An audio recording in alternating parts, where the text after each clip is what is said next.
내 안에 있는 열정, 내 안에 있는 복음에 대한 열정, 내 안에 사신 그리스도, 역경에 부딪힐수록 여러분 더 강하게 연그는 것입니다. 역경에 부딪힐수록 세상 모진 풍파 속에서 내 안에 계신 그리스도 붙잡으면, 예수님 붙잡으면 우리는 더 귀한 열매를 맺게 되는 거죠.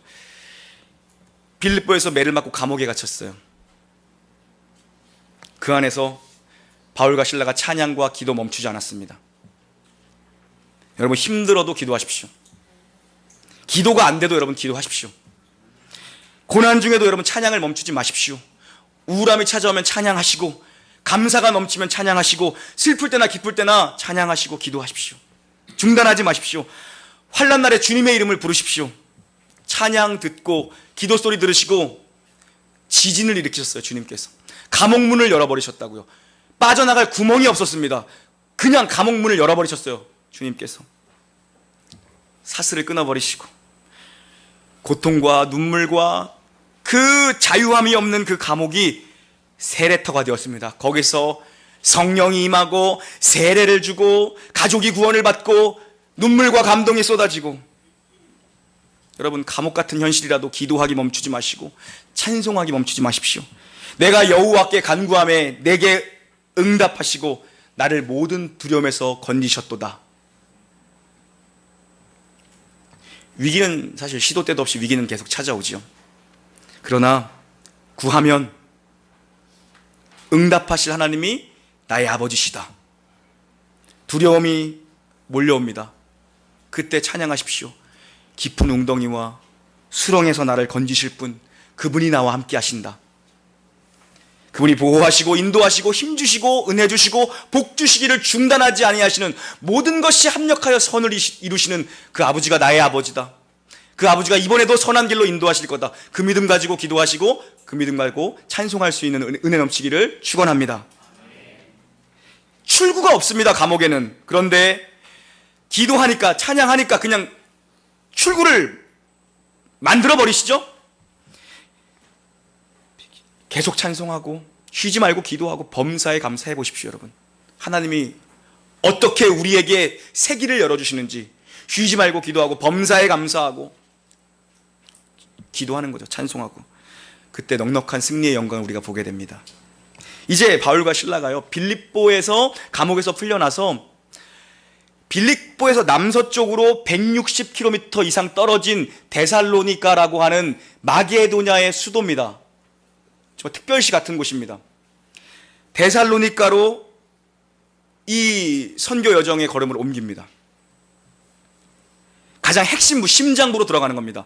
얼마 전에 그 TV를 보니까 가수 있죠? 윤도현 씨, 그리고 뭐 하현우라고 아세요? 국가스텐. 모르세요? 일부는 많이 아시던데 2부는 역시 경건한 분들, TV 안 보고 오직 말씀과 기도. 하현우, 그리고 시스타 소유. 저만 알아요? 텔레비전 없애야겠어. 셋이서 그 프로그램이에요.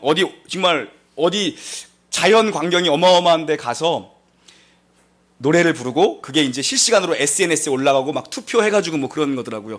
그런데 거기서 그 가수, 그 하현우라는 그 노래 잘하는 그 가수랑 그 시스타 소유 둘이서 노래를 부르더라고요. 예, 제목은 마야의 절대로 약해지면 안 된다고 뭐 그런 노래였어요. 그걸 부르는 데가 어디냐면 절벽에서 부르더라고요. 낭떠러지예요. 막 드론 같은 걸로 막 촬영하잖아요, 요새요. 거기가 어디였는가 제가 가만히 보니까 거기가 데살로니가로 가는 길이었어요. 사도 바울이 그 길로 갔더라고요. 그리스 반도로. 거기였어요. 와, 은혜가 넘쳐가지고, 야, 거기를, 그 협곡을 어떻게 걸어가서 복음을 전했을까?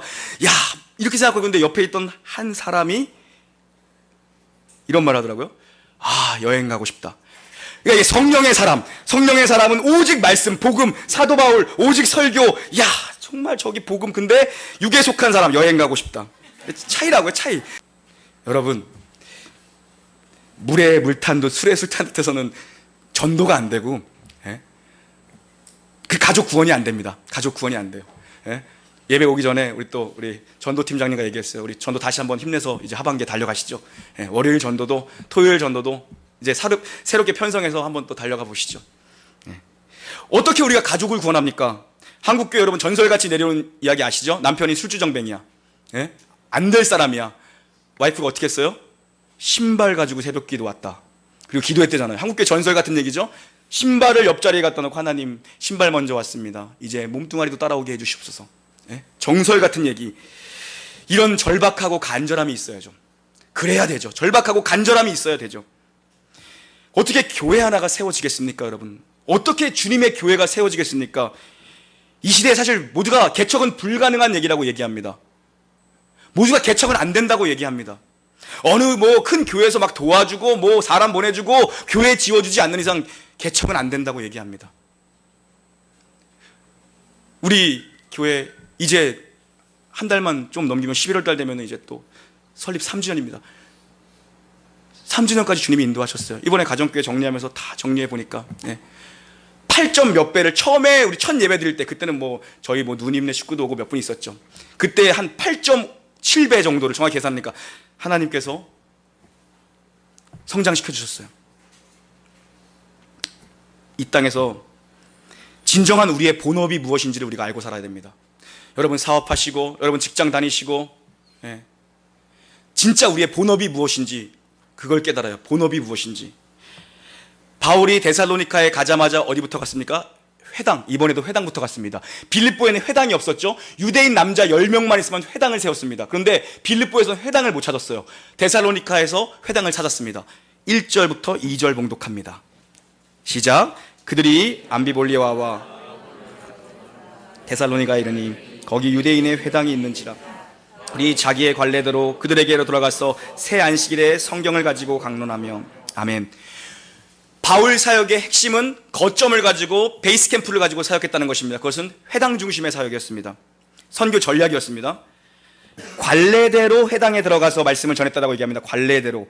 원어를 직역하면 익숙한 대로, 우리식으로 표현하면 습관대로, 그겁니다.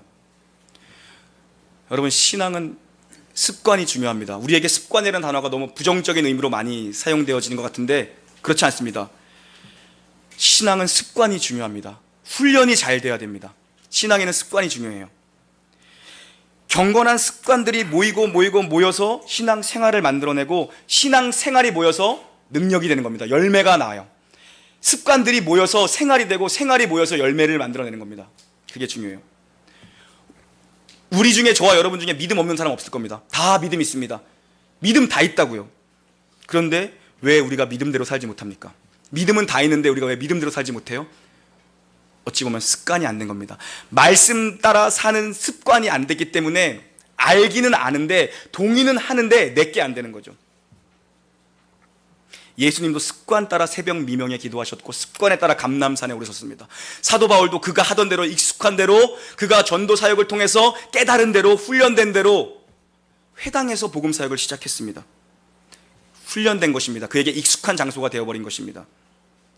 제가 한 1년 6개월 전쯤까지 페이스북 이런 거 많이 했거든요. SNS 많이 했어요. 그러다가 어느 날 제가 그걸 탈퇴해버렸어요. 계정을 다 탈퇴해버렸어요. 보면 좋아요. 설교할 때 정말 많은 인사이트도 많이 쏟아지고 다양한 정보들도 있고 좋은 목사님들의 글들도 많이 올라오고 많이 좋아요. 근데 어느 날 제가 보니까 와, 내가 눈 뜨자마자 그거 보고 있는 거야. 눈 뜨자마자. 야, 이래서는 안 되겠다. 이거는 안 되겠다. 내가 중독된 것 같다. 그래서 그냥 탈퇴해버렸어요. 또 안 하다 보니까 또 생각도 안 나요. 어저께 저녁에 우리 집사님 집에 신방 갔거든요. 테레비가 없어. TV가 없어. 오직 말씀과 기도의 집안인 것 같아. 목사네 집은 테레비가 24시간 돌아가는데 말씀과 기도의 집, 테레비가 없어. 심지어 쇼파도 없어. 어떻게 없애셨어요? 처음에는 안방으로 옮겨놨대요. 한 번에 못 없앤대. 그거 다 중독돼서 한 번에 못 없앤대요. 처음에 안방으로 옮겨놨다. 그 다음에 유선을 끊었대요. 정규 방송만 봤대요. 그 다음에 없앴대요. 축구는 어떻게 보세요? 핸드폰으로 봐요. 그래서 골 넣는 걸 항상 끊어져서 봐서 항상 함성이 늦어요. 그러시더라고. 여러분 습관이 잘 들어야 됩니다. 습관이. 예배도 여러분 습관이에요. 예배도 습관이에요. 예배를 습관으로 드려? 아니요. 예배도 습관입니다. 여러분. 예배도 훈련돼야 돼요. 전도도 습관입니다. 전도도 훈련되면 합니다. 못하는 사람 없습니다. 헌금 생활도 습관입니다. 드리는 거예요. 저는 어려서부터요, 저희 부모님께서 저한테 요구한 게 거의 없습니다. 오직 어려서부터 오직 말씀, 그리고 기도 생활, 그리고 오직 교회, 이러지 못했는데도 불구하고 요구한 게 거의 없어요, 저한테. 근데 두 가지를 철칙처럼 여겼어요. 철칙처럼 여겼다고요.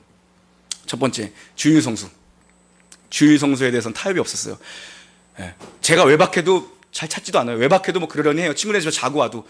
저는 이 동네 살았고 학교는 수원이었어요. 그 동시에 버스가 없었다고요. 버스 올 수 방법이 없어요. 8시 반 넘으면은 아주대에서 차가 끊겼어요. 아주대학교 앞에서. 뭐 핑계 삼아 좋았죠. 아유, 차가 끊겨서. 외박도 많이 했어요. 근데 철칙 하나, 주일성수였어요. 시골교회 아버지 혼자 장로님이니까 매일 대표기도 했어요. 매일. 근데 정해놓은 게 나보다 네가 먼저 가 있어야 돼, 교회. 그게 철칙이었어요. 대표기도 하시는 분들 일찍 오잖아요. 기도 준비하시고 여러모로 또 목사님과 얘기도 해야 되니까. 엄청 일찍 갔다고요. 저는. 그래서 그게 훈련됐어요. 일찍 가는 게. 그 두 번째, 매주 감사헌금을 해라. 매주. 그러면서 네가 마음속으로 생각해라. 이번 주에는 뭐가 감사했는가. 없으면 찾아내서 해라. 없으면 찾아내서 해라. 그 두 가지가 유일하게 저한테 단호하게 요구했던 철칙이었어요. 훈련됐어요. 여러분, 예배가 예배자를 낳습니다. 예배가. 그리고요, 감사가 인물을 만들어요. 감사가 진짜 인물을 만든다고요. 여러분, 감사하는 걸 우리가 훈련하고 자녀들에게 감사하는 걸 우리가 좀 가르쳐야 될 것 같아요. 감사하는 것. 서로 인사하지 할 거 없으면 감사합니다. 감사. 떠나지 않게. 이 신앙의 습관들이 계속해서 어렸을 때 몸에 보이고 하면 위기의 순간에 위기 능력을 발휘하죠. 몸에 배야 돼요. 그 김연아 선수가 하는 거 있잖아요. 트리플 악셀인가요? 공중에서 3바퀴 반 도는 거. 머리로 모르는 선수가 어디 있겠어요? 머리로 다 알죠. 아, 공중에서 3바퀴 반 돌면 되는구나. 그거 하기 위해서 얼마나 피나는 연습을 했겠어. 얼마나 피나는 훈련을 했겠어요. 신앙도 마찬가지입니다. 자동 반사적으로 튀어나와야 돼요. 힘들 때, 고난이 찾아왔을 때, 혹은 기쁠 때, 잘 될 때, 슬플 때 상관없이, 조건, 환경 상관없이 감사하는 것, 찬송하는 것, 기도하는 것 바로바로 튀어나오게, 그게 훈련돼야죠. 평생 훈련해야 합니다. 평생. 어렵고 곤고하고 정말 환난이고 눈물이고, 이번에 또 이 역경을 어떻게 헤쳐나가야 되나. 하나님, 왜 내게 또 이런 환난을 주십니까? 하나님, 어떻게 이런 십자가를 내게 또 주십니까? 자동 반사적으로. 바울이 회당에 가서 성경 말씀을 3주간 가르쳤습니다. 3주간. 3주간이면 짧은 거 아닙니까, 여러분? 3주면 이 구약 성경을 가르쳤을 텐데 3주면 이 성경을 가르치기에 너무 짧은 시간 아닙니까? 그런데 이 짧은 시간에 강력한 교회가 태어납니다, 여러분. 성령이 역사하니까, 교회 위에 부어지니까 강력한 역사가 일어나요. 언제나 말씀과 성령은 여러분 한 쌍입니다. 진리의 말씀과 성령, 우리 교회의 가장 베이스되는 모터죠. 진리의 말씀과 성령의 능력. 이게 우리 교회의 베이스되는 기본적인 골격입니다. 말씀과 성령의 교회, 사도행전적 교회입니다. 이 시대에도 저는 반드시 이 교회가 일어날 수 있다고 믿습니다. 진리의 말씀 위에 서서 성령의 능력으로 비상하는 교회. 여러분, 한 쌍입니다. 증거할 때 성령님께서 우리의 동역자가 되어주셔서 역사를 일으키는데 그 능력이 나타나요. 피리도 불어야 소리가 나듯이, 숨이 들어가야 소리가 나잖아요. 데살로니가전서 1장 5절부터 6절까지의 말씀 우리 앞에 보시고 함께 읽겠습니다. 시작.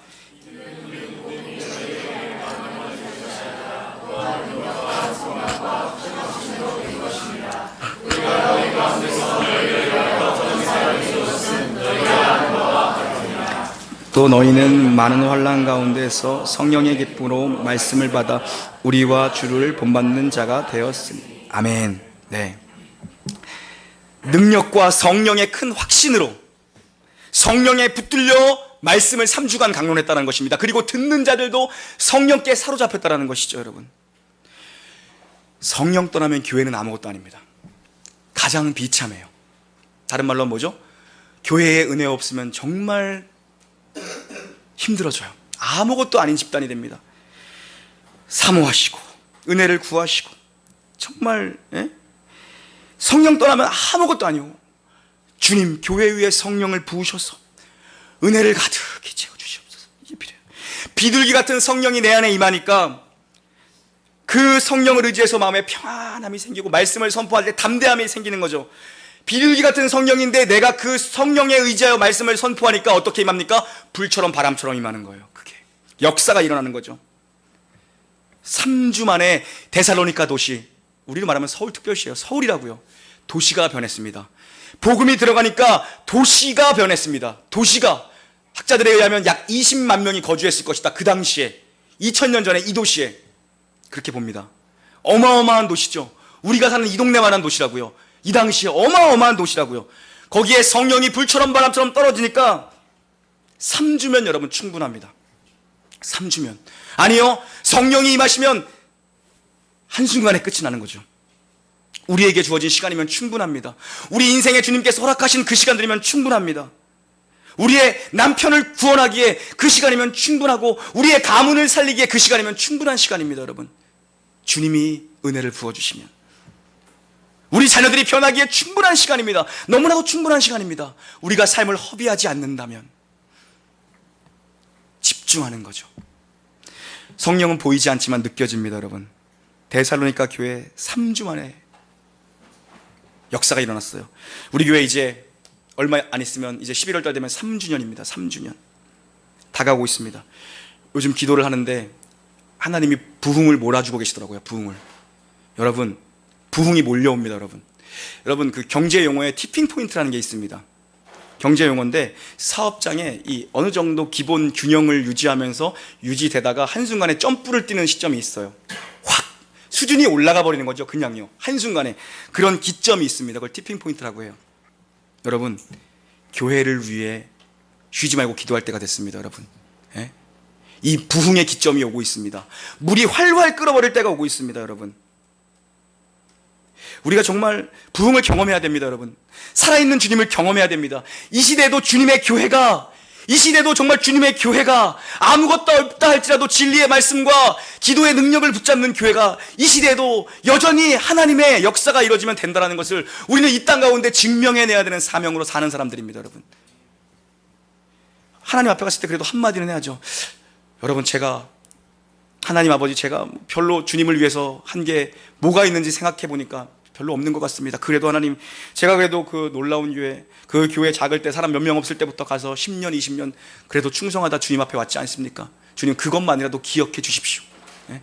저는 정말 그 말씀 드리고 싶어요. 우리 교회가 정말 잘 세워져서 하나님, 제가 정말 부족하고 죄도 많이 짓고 연약하지만 하나님, 그래도 제가 젊은 나이에 주님 앞에 부름받아서 남들이 다 안 된다고 할 때 하나님, 그래도 주님 앞에 주님이 주신 은혜만 붙잡고 하나님, 교회, 주님의 교회를 하나님 섬겼는데 그래도 하나님이 부흥 주셔서 그 교회 하나님 하나 세워놓고 왔지 않습니까? 이런 말씀 하나 드리고 싶어요.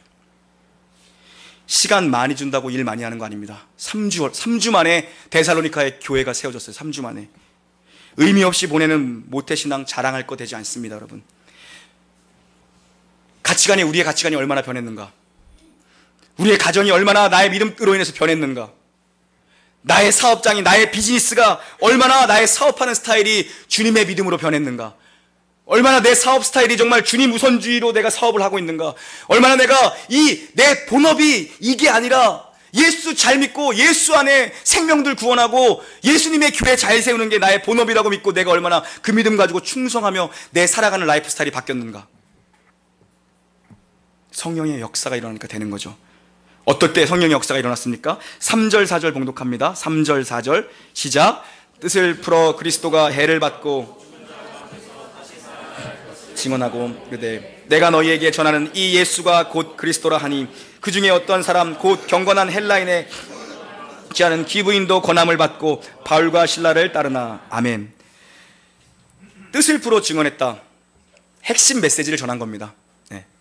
핵심을 붙들어야 됩니다. 여러분, 예수가 해를 받아 십자가에 죽었다. 그리고 그 예수가 다시 살아났다. 그리고 그 예수가 나를 살렸다. 이게 핵심 메시지입니다. 이 일에 내가 증인이다. 나는 결코 예수를 믿을 수 없는 사람이었다. 그런데 살아서 부활한 예수를 내가 만났다. 그래서 증언이라고 하는 겁니다. 여러분, 말하는 게 달라요. 지식 전달에는 힘이 없습니다. 단순한 지식을 전달하는 데는 말에 힘이 없어요. 그런데 말의 힘이 어디서 나옵니까? 증언에서 나옵니다. 증언, 내가 경험한 것, 내가 본 것, 내 거를 전달할 때는 거기서 말의 힘이 나오죠. 증언하는 겁니다. 선포하는 거죠. 제 외장하드에 보면 과거 전도사 사역 처음 시작할 때부터 외장하드에 있는 설교문들이 다 빼곡히 정리되어 있어요. 진짜 막 바쁘고 뭐 할 때는 거기에 있는 예전에 했던 설교들 그냥 그대로 가져와서 다시 한번 설교해야겠다 이런 마음이 들죠. 막상 하려고 찾아보면 못하겠더라고요.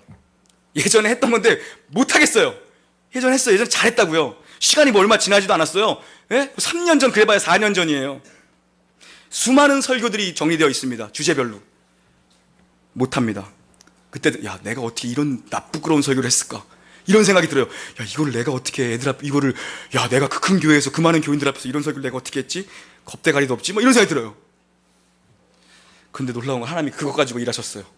저는 야 내가 이거 그것 가지고 하나님이 그때 일하셨다고요. 하나님이 그것 가지고 성도들에게 은혜를 주셨고 주일학교에 부흥을 주셨고 그것 가지고 낙심한 사람들 소망을 주셨고 비전을 주셨고 그것 가지고 하나님이 부흥을 만드셨어요. 무슨 말씀 자체의 능력이 있는 거지 저의 언변이나 저의 어떠함이 아니라는 거죠. 말씀 자체의 능력. 그래서 베드로 사도는 이렇게 고백합니다. 베드로전서 1장 앞에서 읽습니다. 시작. 너희가 거듭난 것은 썩어질 씨로 된 것이 아니요 썩지 아니할 씨로 된 것이니 살아있고 항상 있는 하나님의 말씀으로 되었느니라. 아멘. 말씀이 떨어지면 사람이 변화됩니다. 여러분 이걸 믿으십시오.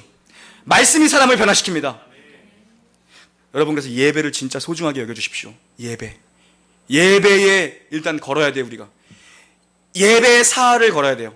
그거를 훈련하십시오. 예배의 사활을 건다. 너무 감사하더라고. 지난주에 목사님 죄송해요. 이번 결혼 10주년이라 못 와요. 죄송해요. 그 내가 주보 가지고 오세요. 다른 교회 가서 들었는지 확인할게요. 근데 일부 예배 때 왔어. 어저께 나 이미 보고를 받았거든. 그 집 차가 목사님 주차장에 주차되어 있던데요. 그러더라고. 아파트에서 같이 사는 집사님이 여행 간다 그랬는데 일부 예배 왔어요. 목사님 일부 예배 드리고 바로 출발하기로 했습니다. 좋은 현상이라고. 좋은 현상. 애들 다 데리고 일부 예배 드리시고 가겠다고.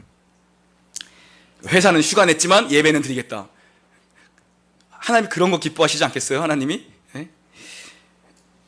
저는 큰 교회에서 사역하면서 진짜 마음 아팠던 게 이거예요. 뭐냐 하면 막 설교 한창 하고 있는데 주일학교 설교 한창 하고 있는데 이제 뭐 거기 유치부 뭐 초등부 뭐 다 따로 있잖아요. 막 교육관이 따로 있으니까 큰 교회들은 그 엄마들이 줄 서 있거든요. 끝나면 자기 애들 이제 픽업해서 데리고 가려고. 근데 어떤 학부모님들이 예배 한창 하고 있는데 삐끔이 들어서 애를 손잡고 그냥 끌고 나가요. 자기 예배 끝났다고 지금 빨리 가야 된다고. 차 빨리 빼야 된다고. 애들 막 선생님들이랑 공부하고 있는데 죄송해요. 저희 오늘 어디 가봐야 돼. 데리고 가요. 저는 우리 교회가 정말 커져도 정말 그런 일은 없었으면 좋겠습니다. 여러분. 영혼의 그것도 순수한 어린 영혼의 말씀이 떨어져서 말씀이 심겨지고 있는데 여러분이 한 달에 100만 원짜리 과외를 시켜도 안 되는 일을 인생의 정말 가치관이 심겨지는 일을 생명의 말씀을 심기는 일을 전도사님들이 하고 있고 교사 선생님들이 하고 있는데 그냥 데리고 가더라고요. 정말 우리 교회는 밖에서 그런 일이 있으면 나중에 막 교육관도 막 커지고 이래가지고 여기서 기도하고 끝나서 애들 저 엄마들끼리 자발적으로 모여서 밖에서 중보기도 하면서 기다리고 있었으면 좋겠어 나는.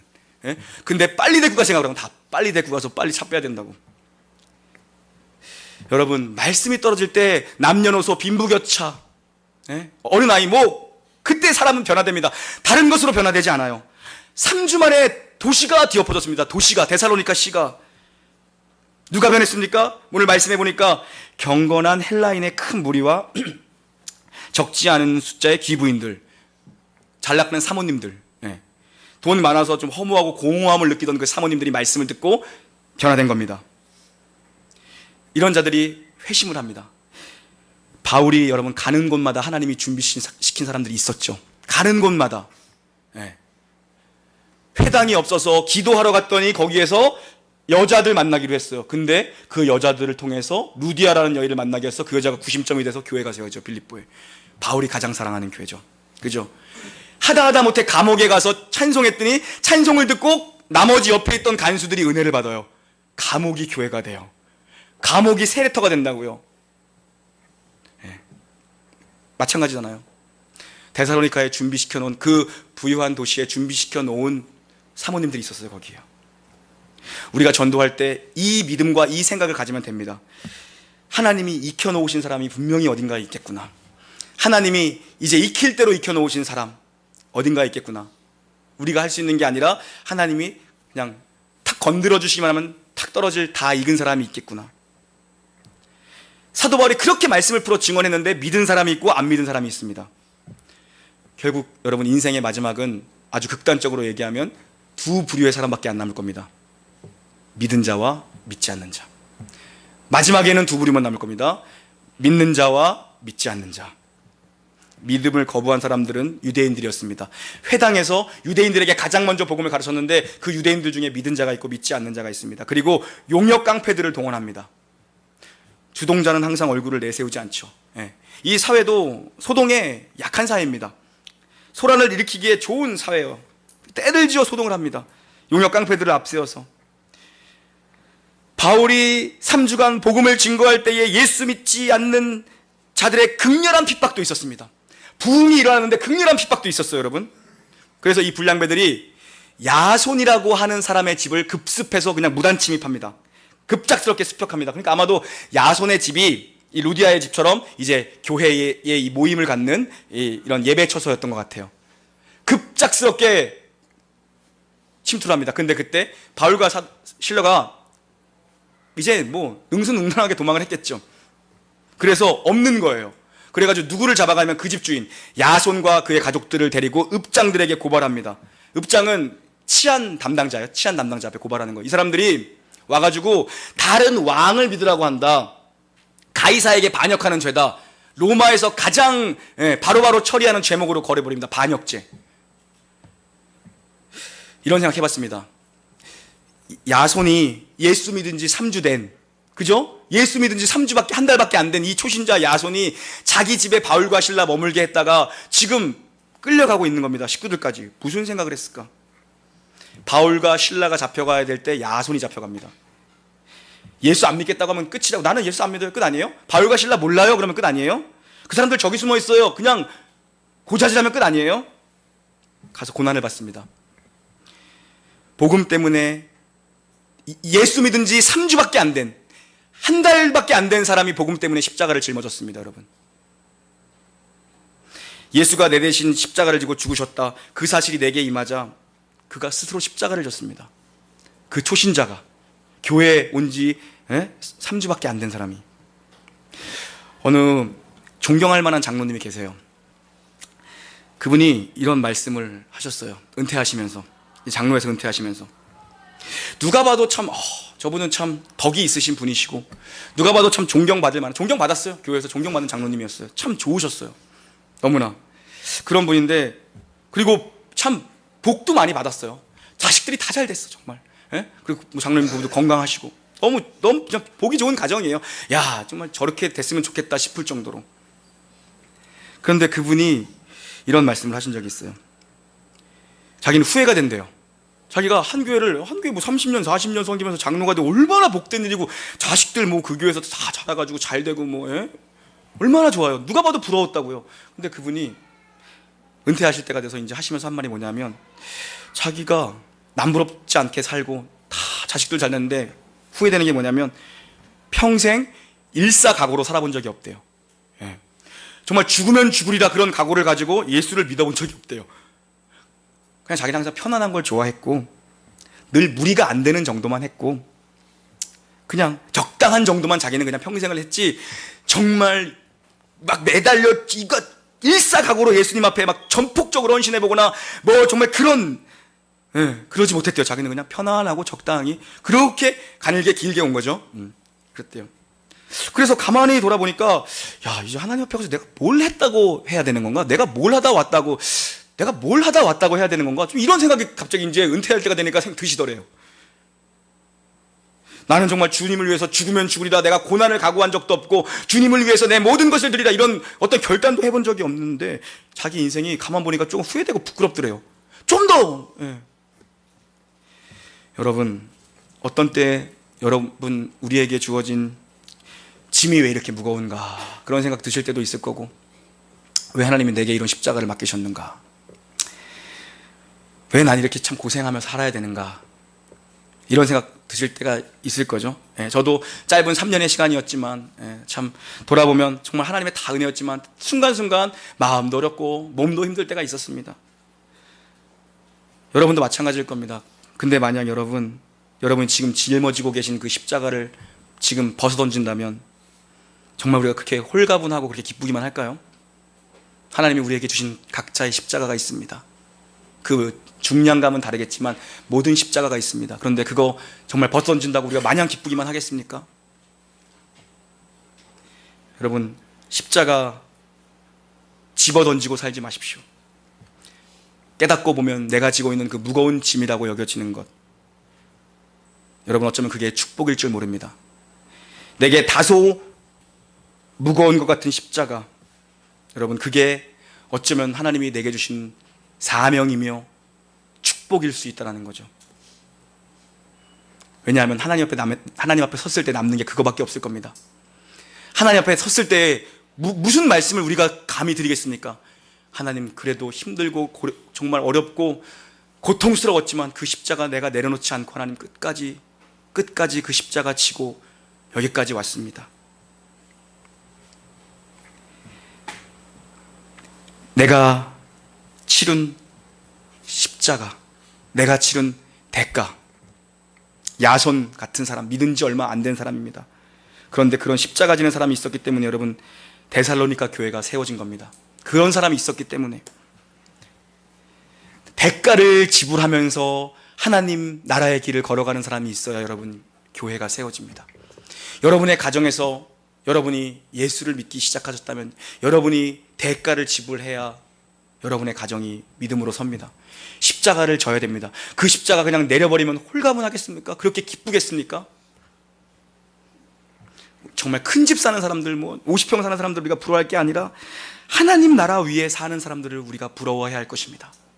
주의 나라 위에 충성하는 사람을 우리가 부러워해야 할 것입니다. 여러분, 우리에게 과연 그런 믿음이 있는가? 여러분, 야손이 그 십자가를 지고 걸어갔습니다. 그리고 로마서를 보면 사도 바울이 잊지 않고 로마서에 자기의 동역자의 이름들을 기록하면서 그 야손의 이름을 빠지지 않고 사도 바울이 부르고 있다는 것입니다. 여러분, 우리에게 주어진 십자가를 여러분 포기하지 않기를 바랍니다.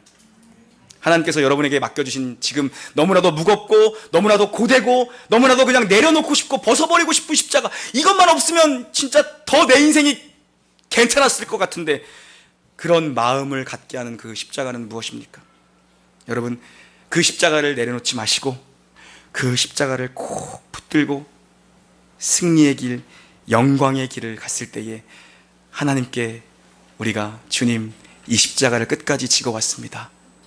의의 면류관을 제게 허락하여 주시옵소서. 그런 복된 축복이 임하기를 우리 주 예수 그리스도의 이름으로 간절히 축원합니다. 아멘. 하나님 아버지 감사합니다. 오늘도 주께서 은혜 베풀어 주셔서 저희들 주님 앞에 왔습니다. 하나님 아버지, 믿음의 좋은 습관을 따라 살게 하여 주시옵고 우리에게 주신 주님의 십자가, 하나님 주님 앞에 갈 때까지 포기하지 않고 묵묵히 이 십자가 지고 걸어갈 수 있는 진정한 사명자들이 바로 이곳에 있는 우리 놀라운 교회 귀한 성도님들 되도록 축복하여 주시옵소서. 감사하며 존귀하신 우리 구주 예수님의 이름으로 기도 올리옵나이다. 아멘.